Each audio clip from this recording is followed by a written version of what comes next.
तो hey guys, आज हम लोग स्टार्ट करेंगे क्लास 10th के one the most important chapter which is trigonometry, यानी कि त्रिकोणमिति को आज हम लोग पढ़ेंगे।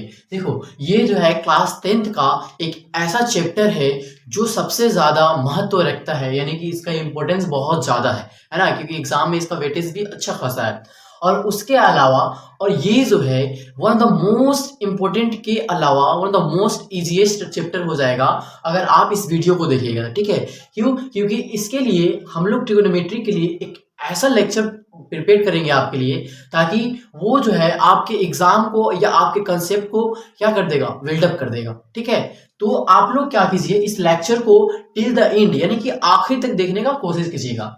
देखो, सबसे पहले जब हम लोग बात करते हैं ट्रिगोनोमेट्री का, जब हम लोग बात करते हैं तो सर ये ट्रिगोनोमेट्री एक्चुअली होता क्या है ना? ये त्रिकोणमिति, ये जो त्रिकोणमिति है ये एक्चुअली होती क्या है, इस चीज को हम लोग देखेंगे। सबसे पहले देखो, जब हम लोग बात करेंगे किसी भी चीज को पढ़ने से पहले ये समझो कि वो चीज एक्चुअल में होती क्या है, उसका मीनिंग क्या होता है। आई बात समझ में? तो सबसे पहले जब हम लोग इसको स्प्लिट करते हैं, इस वर्ड को हम लोग ब्रेक डाउन करेंगे, अलग अलग वर्डों में। ब्रेक डाउन करने का मतलब है ऐसे वर्ड में तोड़ेंगे जिसका कुछ मीनिंग आएगी। ठीक है, तो जब हम लोग इस ट्राइगोनोमेट्री को वर्ड में स्प्लिट किए, दैट मीन्स इसको हम लोग क्या, ट्राइगो और ट्राई, ये हो गया आपका गोनो, ये क्या आपका हो गया गोनो, और ये हो गया मेट्री, ये हो गया क्या, मेट्री।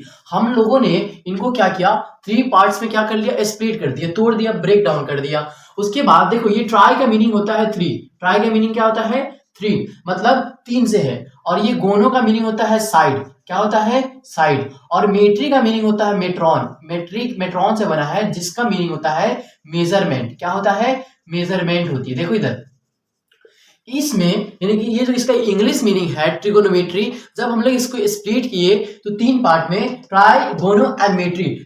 ट्राई का मीनिंग था 3, गोनो का मीनिंग था साइड, मेट्री का मीनिंग मेट्रॉन, दैट मींस मेजरमेंट। यानी कि त्रिकोणमिति के इस ट्रिगोनोमेट्री से हमको ये पता चला कि त्रिकोणमिति यानी कि ट्रिगोनोमेट्री में हम लोग 3 साइड्स को देखेंगे, 3 साइड्स के बारे में स्टडी करेंगे। उसी तरह जब इस चीज को ब्रेक डाउन किया गया हिंदी वाले नेम को, तो इसमें क्या आया, 3 आया, और उसके साथ क्या आया, कोण आया, और उसके साथ क्या आया, मिति आया, उसके साथ क्या आया, मिति आया। तो देखो यहाँ 3 का मीनिंग हो गया 3, 3 का मीनिंग आपका 3 हो गया। कोण का मीनिंग आपका कोण ही हो गया, एंगल है ना, जो कोण होती है। और मिति का मीनिंग हो जाता है मापन, क्या होता है मापन। सर यहाँ पे 3 साइड्स का मेजरमेंट, यानी कि 3 भुजाओं की माप, क्या है, 3 भुजाओं की माप की बात हुई थी, 3 भुजाओं की माप या मापन। लेकिन सर यहाँ पे 3 कोण का मापन क्यों आ रहा है? तो देखो, इसी तरह अगर हम लोग देखें इसके इंग्लिश मीनिंग को देखें ट्रिगोनोमेट्री का, तो 3 साइड्स का मेजरमेंट करेंगे, और त्रिकोणमिति को देखिए तो 3 कोण का मेजरमेंट आ रहा है। यानी एक ऐसे फिगर के बारे में स्टडी करना है जिसमें 3 साइड्स हो एंड 3 क्या हो, एंगल हो। आई बात समझ में? अब सर ऐसा कौन सा फिगर बनता है जिसमें 3 साइड्स हो? तो देखो, जब इस तरह के फिगर की बात करेंगे तो 3 साइड से बहुत सारा फिगर बनेगा जिसका नाम होता है त्रिभुज। क्या होता है, त्रिभुज होता है। देखो, इस त्रिभुज में हम लोग बात करते हैं, दैट मींस ट्रायंगल में हम लोग बात करते हैं। ट्रायंगल में कितने एंगल होते हैं?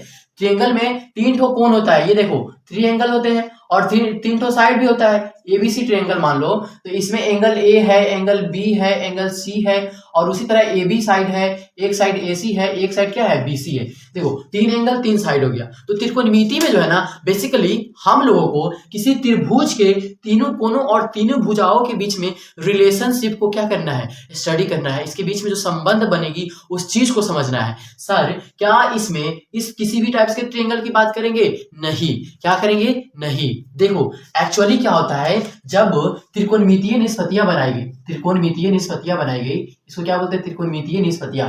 निष्पत्तियां सर क्या होता है, रेशियो जिसको बोलते हैं। निष्पत्तियां जब बनाई गई, देखो इधर निष्पत्ति या निष्पत्तियां मैं क्या बोल रहा हूं, जब ट्रिगोनोमेट्री रेशियो बनाई गई, ट्रिगोनोमेट्री रेशियो, इसी को निष्पत्तियां बोलते हैं, रेशियो को, है ना। तो जब रेशियो बनाई गई, रेशियो का मतलब होता है अनुपात, रेशियो का मतलब क्या हो गया, अनुपात से मीनिंग आ रहा है। ठीक है, तो जब किसी त्रिभुज की हम लोग बात करते हैं तो वहां पे एक्चुअली क्या होता है, हम लोग उसके साइड और एंगल के बीच में रिलेशन देखते हैं। तो उसमें एंगल और साइड के बीच में रिलेशन देखने के दौरान हमको जो होता है ना, कुछ निष्पत्तियां मिलती है। कुछ क्या मिलता है, निष्पत्तियां मिलती है। ये देखो, ये जो निष्पत्तियां होती है, ये होती है साइन होती है ना, कोसाइन होती है। इसी तरह से हमको मिलती है ना कॉसेक, कॉस का आता है, कॉसेकेंट आता है, कॉसेकेंट होती है ना, सेकेंड होता है, ये सर क्या है? ना टेंजेंट होता है, क्या होता है? टेंजेंट होता है और कोटेंजेंट होता है। सर ये सब क्या चीज है सर? देखो, इस चीज की जब परिभाषा दी गई, डिफिनेशन दी गई, तो किसी त्रिभुज के एंगल और साइड को लेकर इस चीज को डिफाइन किया गया।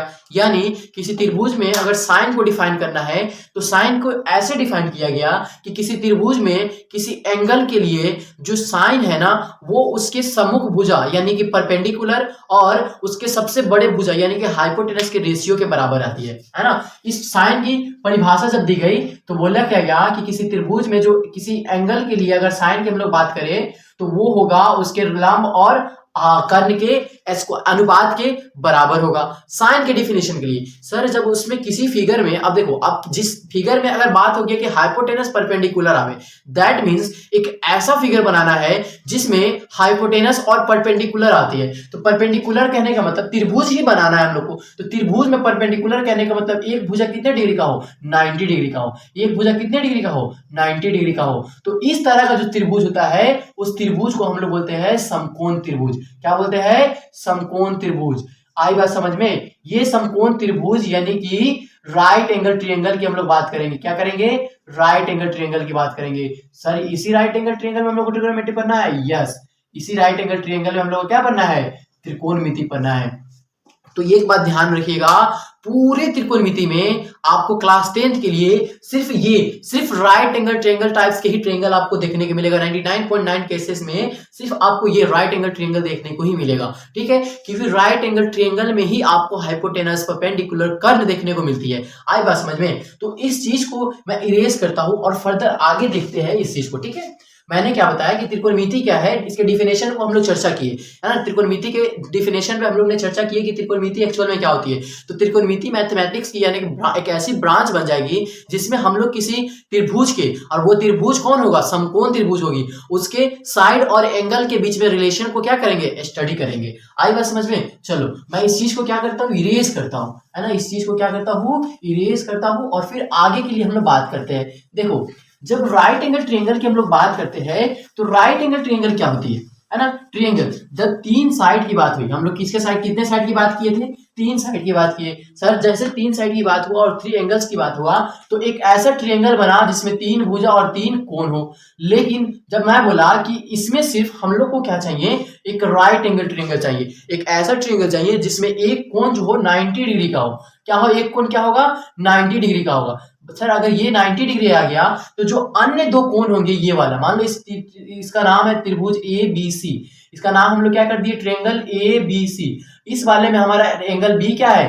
90 डिग्री है। इसका मतलब एंगल बी के अलावा जो दो अन्य कोण होंगे उन दोनों कोणों का जो सम होगा वो पूरक होगा। सर पूरक क्या होता है? देखो इधर, सर पूरक क्या होता है? पूरक कोण क्या होती है? तो इसको बोलते हैं इंग्लिश में कॉम्प्लीमेंट्री एंगल। क्या बोलते हैं? कॉम्प्लीमेंट्री एंगल बोलते हैं। और ई कॉम्प्लीमेंट्री एंगल क्या होता है?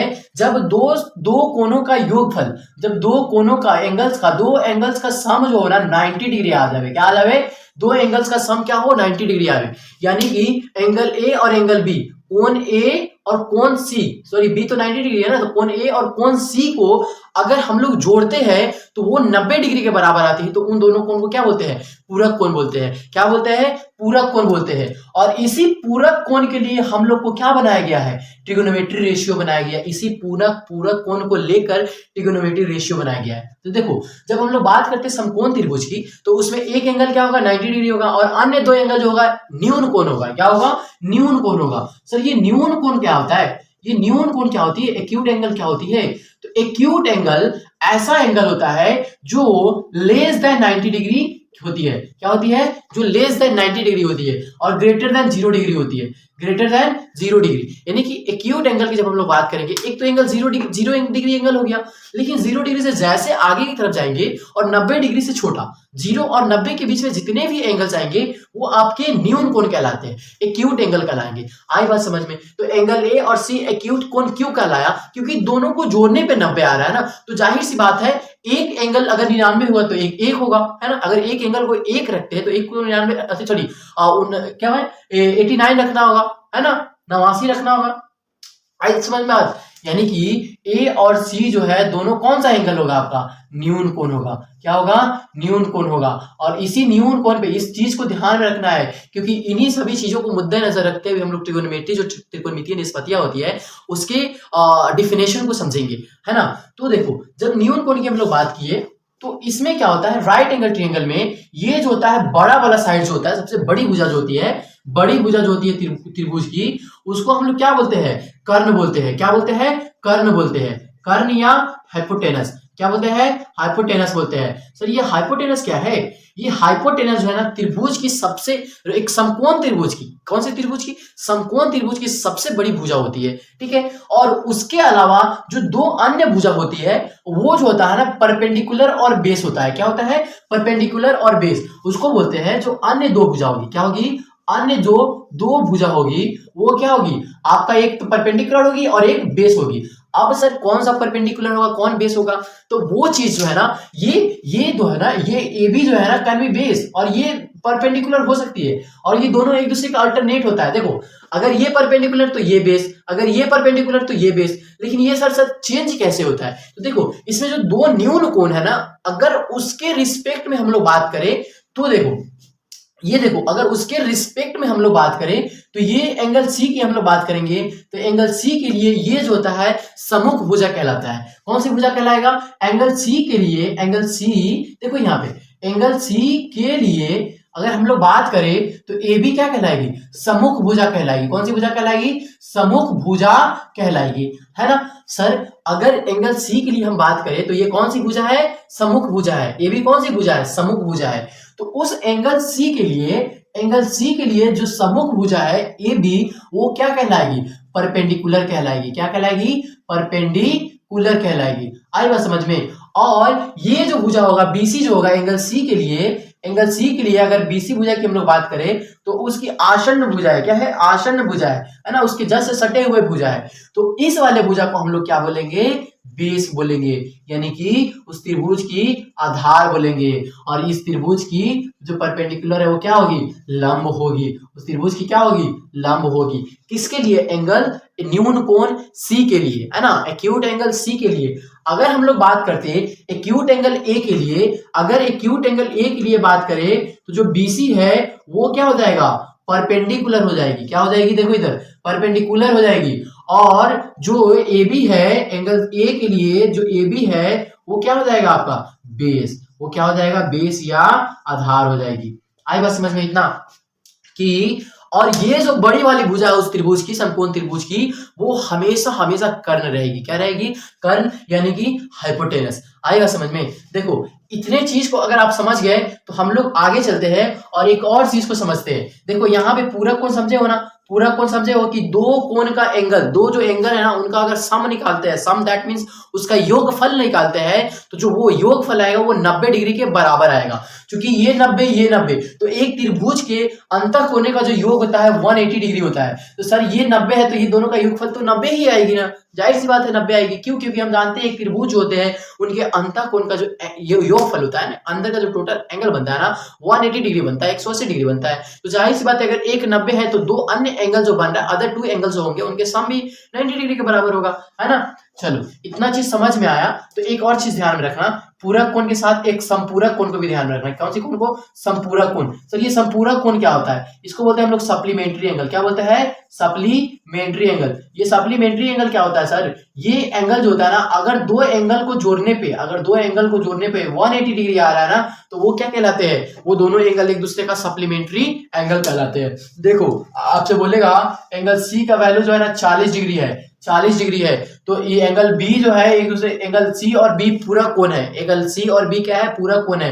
तो एंगल बी फाइंड आउट करें, है ना। अगर बी और सी क्या है, पूरक कोण है, तो बी निकालने के लिए बोलेगा, तो चूंकि इन दोनों का सम 90 डिग्री आएगा, तो 90 में एक 40 है तो एक 50 ही ना होगा भाई, एक 50 होगा कि नहीं। क्यों, क्योंकि 90 माइनस 40 डिग्री करेंगे तो कितना आएगा, 50 डिग्री आएगा। आएगा समझ में। चलो इतना बात समझ में आया तो हम लोग क्या करते हैं, आगे बढ़ते हैं और एक चीज देखते हैं जो एक समकोण त्रिभुज के लिए अप्लाई होता है। चलो इसको मैं इरेज करता हूं, स्क्रीनशॉट ले लेना। चल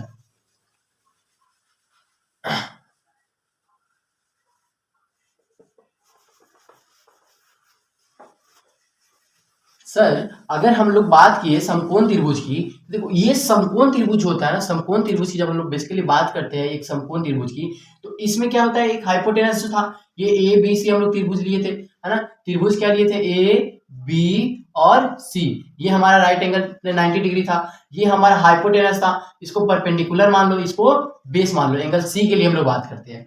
तो हाइपोटेनस ने क्या कहा था इस चीज के लिए, किसी राइट एंगल ट्रायंगल के लिए, जो पाइथागोरस थ्योरम है, सॉरी पाइथागोरस थ्योरम हम लोग की बात करेंगे, किसका बात करेंगे हम लोग, पाइथागोरस थ्योरम की हम लोग बात करेंगे। तो पाइथागोरस थ्योरम में क्या है कि किसी समकोण त्रिभुज में जो बड़े वाले भुजा होता है, यानी कि हाइपोटेनस यानी कि कर्ण, उसका स्क्वायर जो होता है अन्य दो भुजाओं के स्क्वायर के योगफल के बराबर होता है। यानी कि अन्य दो भुजा कौन है, एक देखो इधर, किसी समकोण त्रिभुज के लिए, चूंकि ये समकोण त्रिभुज है, तो पाइथागोरस थ्योरम की हम लोग बात कर रहे हैं, किसकी बात कर रहे हैं, पाइथागोरस थ्योरम। इस थ्योरम को हम लोगों ने एक लेक्चर में प्रूफ भी किया है, विच इज ज्योमेट्री, जो ज्योमेट्री का सेक्शन था, है ना, वहां पे पाइथागोरस थ्योरम को हम लोगों ने प्रूफ किया था। देखो, तो जो बड़ी भुजा होती है, यानी कि कर्ण जो होता है, किसी राइट एंगल ट्रायंगल का जो कर्ण होता है, उस कर्ण का जो वर्ग होती है ना, वो अन्य दो भुजा यानी कि लंब का वर्ग प्लस आधार के वर्ग, है ना, आधार के वर्ग के बराबर होती है। यानी किसी समकोण त्रिभुज में जो बड़े भुजा है उसका वर्ग जो होगा अन्य दो भुजाओं के वर्ग के योगफल के बराबर होगा। हाइपोटेनस जो होगा, हाइपोटेनस का जो स्क्वायर होगा वो उसके लंब यानी परपेंडिकुलर के स्क्वायर प्लस उसके बेस के स्क्वायर के बराबर होगा। इस चीज को हम लोग पाइथागोरस थ्योरम बोलते हैं। इस चीज को हम लोग क्या बोलते हैं, पाइथागोरस थ्योरम बोलते हैं। देखो ये जो पाइथागोरस थ्योरम थे ना, ये दिया था किसी राइट एंगल ट्रायंगल के लिए, लेकिन एक इंडियन मैथमेटिशियन भी थे, उनका भी इसमें योगदान है ना, इंडियन जो मैथमेटिशियन थे उनका भी इसमें योगदान है। उनका योगदान कैसे है,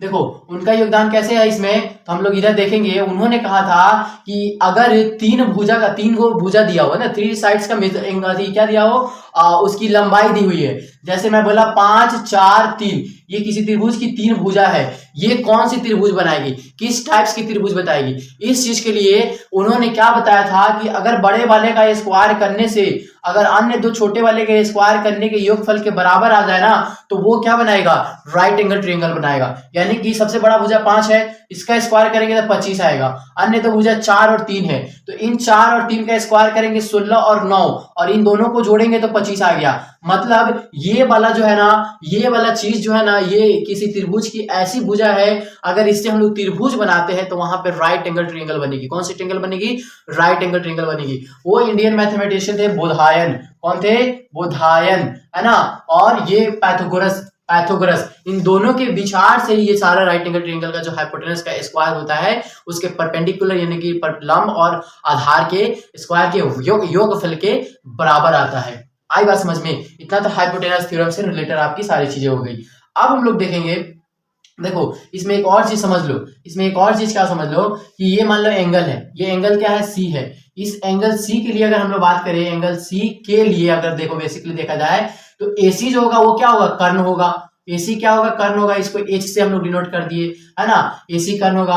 और ए बी क्या होगा, परपेंडिकुलर होगा यानी कि लंब होगा, जिसको हम लोग क्या कर दिए, पी से सूचित कर दिए। और जो बीसी होगी वो क्या होगी, आधार, वो क्या होगी, आधार होगी, उसको हम लोगों ने किसे, बेस से रिप्रेजेंट कर दिए, है ना। एंगल सी के लिए हम लोग बात किए थे। अगर एंगल ए के लिए बात किया जाए, एक्यूट एंगल ए के लिए, ये भी तो न्यून कोण ही है ना सर, ये तो न्यून कोण ही है ना, तो न्यून कोण एसी के लिए बात किए। अगर हम लोग न्यून कोण ए के लिए बात करें तो वहां पे क्या होगा, इसके लिए अगर हम लोग बात करें तो एसी जो हमारा है वो तो परपेंडिकुलर हाइपोटेनस होगा ही, यानी कि कर्ण होगा ही, और साथ में जो ए बी है वो क्या होगा, लंब होगा ही, लंब यानी कि पी परपेंडिकुलर, और जो बीसी है वो क्या होगा, बेस होगा ही, यानी कि आधार, क्या होगा, आधार यानी कि बेस होगा ही, है ना। तो ये सारी चीजें समझ में आई। अब देखो, अब हम लोग देखते हैं कि ये देखो, ये सारा चीज था इंट्रोडक्शन लेक्चर है, एक तरह से इंट्रोडक्शन लेक्चर है। मैंने छोटी छोटी चीजों को यहाँ पे एक्सप्लेन किया है। अब हम लोग यूज करते हैं, यहाँ पे कुछ एंगल को यूज किया जाता है, जैसे एंगल सी को थीटा द्वारा रिप्रेजेंट कर सकता है, बीटा द्वारा रिप्रेजेंट कर सकता है, गामा द्वारा रिप्रेजेंट कर सकता है, अल्फा द्वारा रिप्रेजेंट कर सकता है। तो इस तरह से कुछ साइन है जिसको हम लोग क्या देख लेते हैं। देखो ये क्या है आपका अल्फा, है ना, ये अल्फा है, ये क्या है आपका बीटा है, ये गामा है, ये थीटा है, ये क्या है, थीटा है। 4 गो सिंबल हुआ कि नहीं।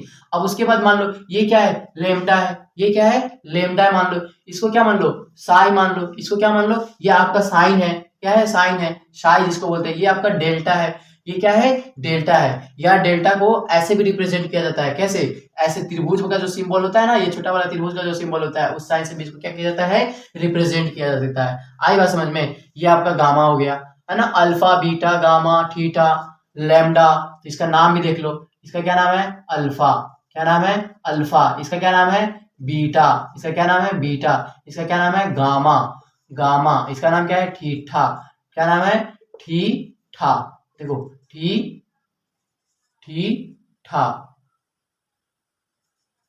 है ना। इसका क्या नाम है, लेमडा, लेमडा, इसका क्या नाम है, साई, साई, इसका नाम है डेल्टा, क्या नाम है, डेल्टा। तो इस तरह से एंगल को रिप्रेजेंट करने वाला क्या है, कुछ सिंबल थे, कुछ सिंबल थे।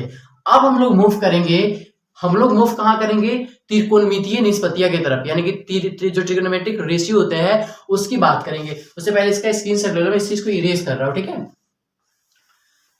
यहाँ पे जो हम लोग देखे हैं सर, ये जो देखे हो ना आप, ये वाला जो चीज देखे हम लोग, हाइपोटेनस का स्क्वायर जो होता है, परपेंडिकुलर का स्क्वायर बेस के स्क्वायर के योगफल के बराबर होता है।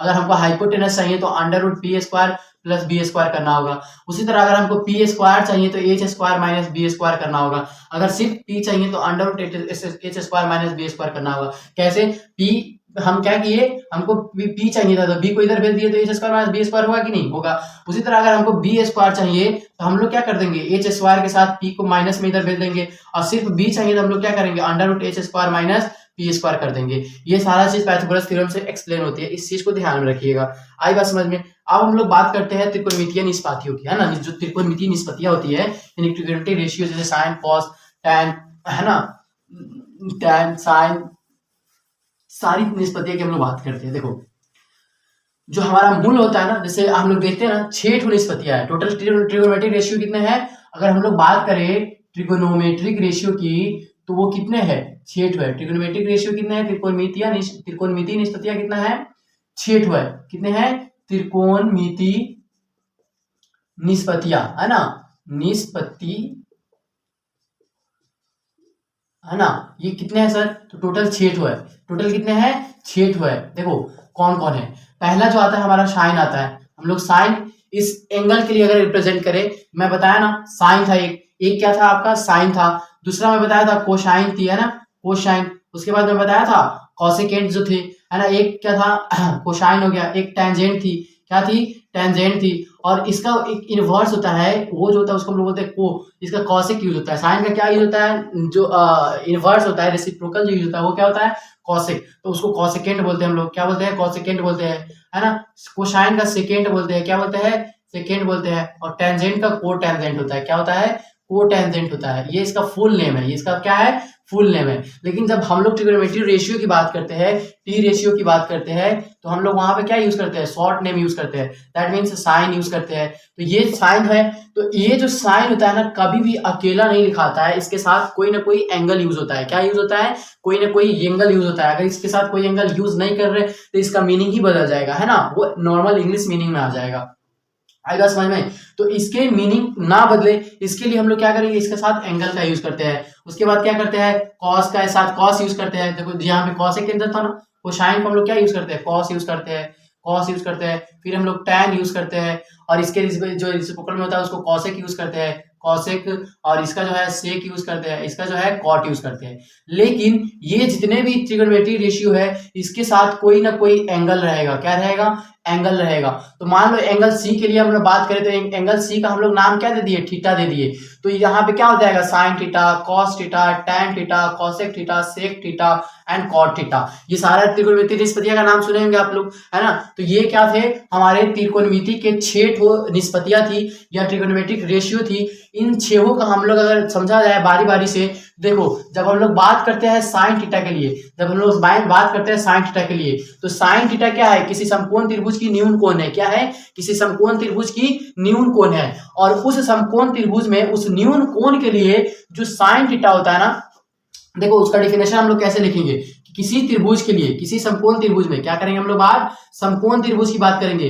किसी समकोण त्रिभुज में जो थीटा होगा वो साइन थीटा जो होगा ना, कौन होगा, साइन थीटा जो होगा वो उसके क्या करेंगे हम लोग, उसके लंब लंब और कर्ण, लंब और कर्ण के अनुपात के बराबर होगा। क्या होगा, अनुपात के बराबर होगा। देखो सर अब कैसे होगा, यहाँ देखो गौर से देखो यहाँ, यानी कि वो साइन थीटा को जब हम लोग एक्सप्लेन कर रहे हैं तो इसके बारे में हम लोग क्या बोल रहे हैं कि ये जो साइन थीटा है वो किसी समकोण त्रिभुज के न्यून कोण के लिए, किसी समकोण त्रिभुज के क्या है, त्रिभुज के किसी समकोण त्रिभुज के न्यून कोण के लिए। सर न्यून कोण एक्यूट एंगल जो 90 डिग्री से छोटा होगा और 0 डिग्री से बड़ा होगा, उस न्यून कोण के लिए हम लोग बात करेंगे, तो साइन थीटा जो होते हैं उसके लंब, यानी कि साइन थीटा किसके बराबर होगा, उसके लंब यानी कि P, उनके लंब यानी कि उनके लंब लिख दे, है ना। देखो इधर उनके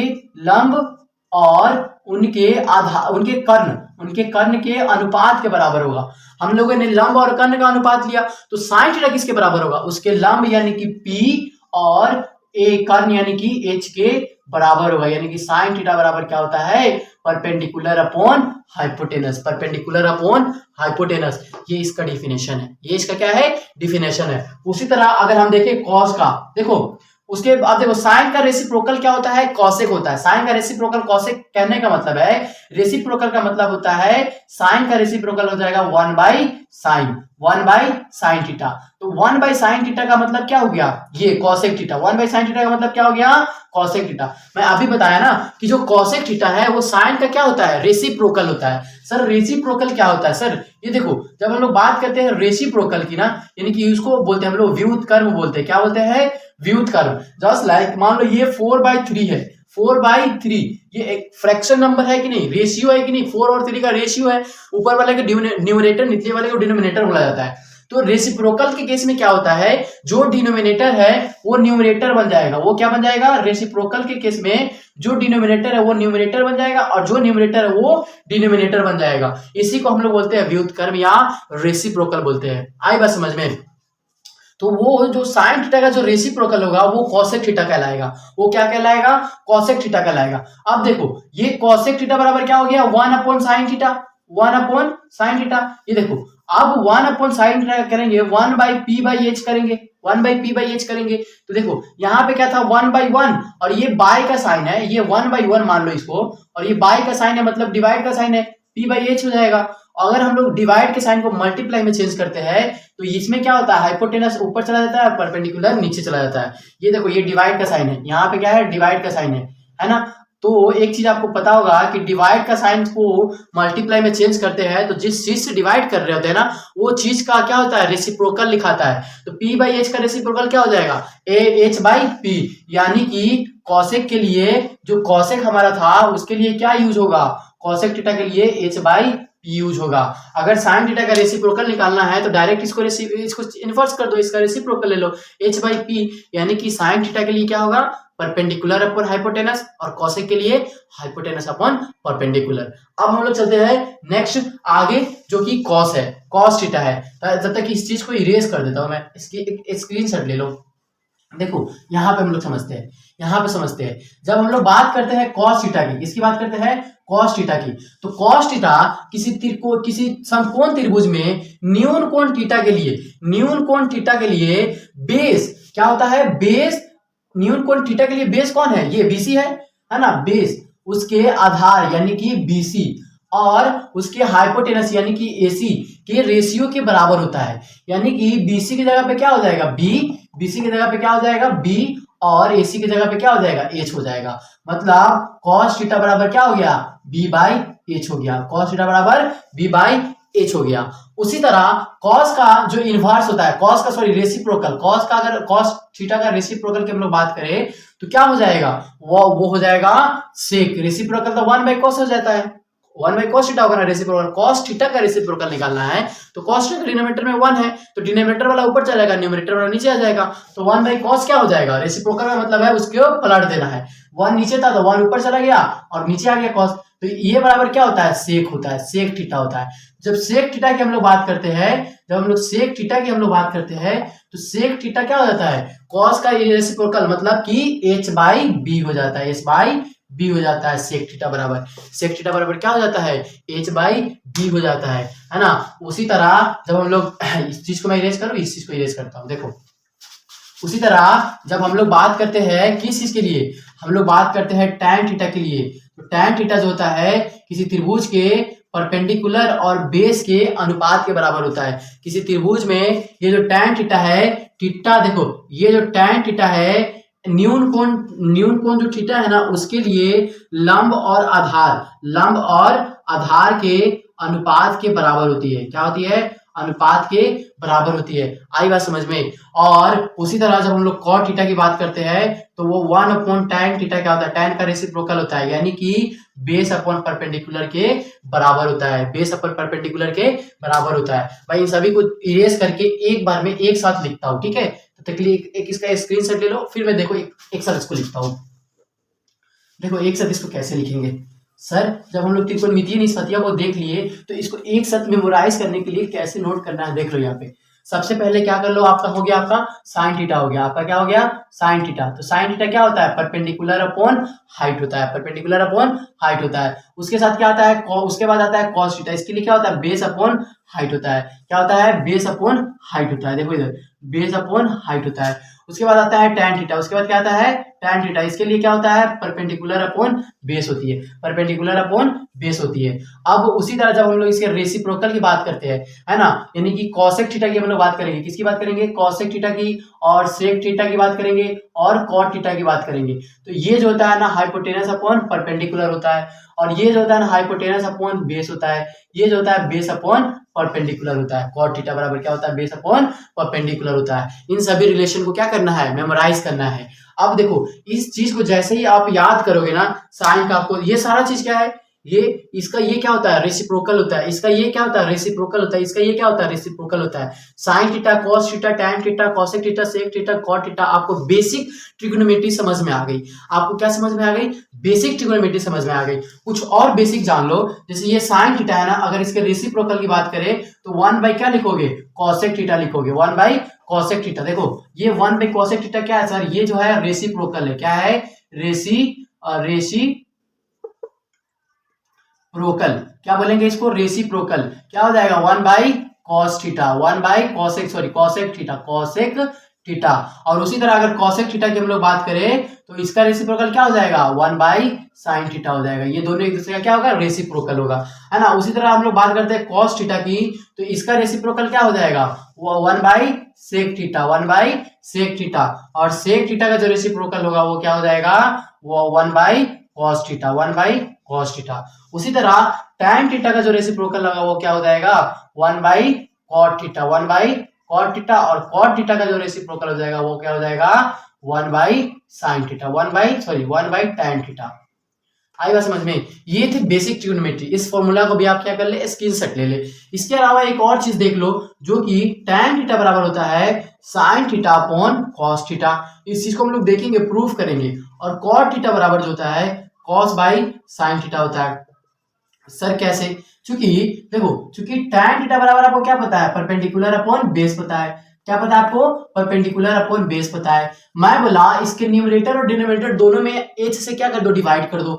जब इसके न्यूमरेटर यानी कि न्यूमरेटर में भी h से डिवाइड करना है और डिनोमिनेटर में भी h से डिवाइड करना है। जब इसको डिवाइड किए तो p बाई एच आ गया और नीचे क्या हो गया b बाई एच आ गया। जैसे h से दोनों में डिवाइड किए, न्यूमरेटर और डिनोमिनेटर दोनों में h से क्या किए हैं डिवाइड किए हैं, h से क्या किए हैं डिवाइड किए हैं। तो क्या आ गया p बाई एच और नीचे b बाई एच। और p बाई एच को चूंकि हम लोग क्या बोलते हैं साइन थीटा बोलते हैं, और b बाई एच को क्या बोलते हैं कॉस थीटा बोलते हैं। इसीलिए tan थीटा बराबर क्या होता है साइन थीटा भी लिख सकते हैं और कॉस थीटा का रेशियो भी बता सकते हैं इस चीज को। आई बात समझ में। उसी तरह कॉट थीटा का अगर हम लोग देखा जाए तो क्या होगा b अपॉन एच होता है, सॉरी b अपॉन p होता है। और इसमें अगर एच से डिवाइड करते दोनों में तो ऊपर क्या हो जाएगा कॉस हो जाएगा कॉस थीटा, और नीचे क्या हो जाएगा साइन थीटा हो जाएगा। आई बात समझ में। बेसिक ट्रिग्नोमेट्री का आप लोगों को क्या हो चुका है नॉलेज हो चुका है।